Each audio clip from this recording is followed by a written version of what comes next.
ମାଡ଼ ହଉନି ତ ଦଣ୍ଡମୁକ୍ତ ଅଞ୍ଚଳ ସେଇଥିପାଇଁ ଖୁସି ଲାଗେ। ମାଡ଼ଟେ ବାଜୁଥିଲେ ତା ପରଦିନଠୁ ଘରେ ସ୍କୁଲ ଯିବେ।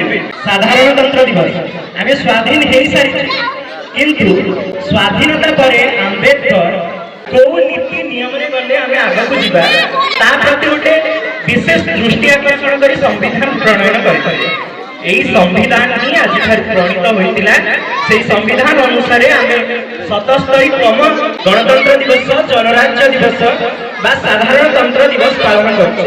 ଶୀତୁଆ ସକାଳରେ ସକାଳୁ ଉଠି ଯୋଉମାନେ ଟ୍ୟୁସନ ଯିବା କଥା ଆଜି ଆସିଛନ୍ତି ଡ୍ରିଲ କରିବାକୁ, ତାମାନେ ମନରେ ସେଇ ସ୍ୱାଧୀନ ସଦ୍ଭାବନା, ସେଇ ଶାନ୍ତି, ମୈତ୍ରୀ, ଏକତା, ପ୍ରୀତି ସବୁକୁ ଧରି ଆମେ ଆଜି ଆଞ୍ଚଳିକ ହାଇସ୍କୁଲ କୋସ୍କାରେ ପହଞ୍ଚି ଯାଇଛେ। ପିଲାମାନେ ଆଞ୍ଚଳିକ ହାଇସ୍କୁଲରେ ପଢି ତୁମେ ମାନେ କେତେ ଗର୍ବିତ, ଏଇ ସ୍କୁଲରେ ପଢୁଛ ଯୋଉ ନିଜକୁ କେତେ ଖୁସି ଲାଗୁଛି।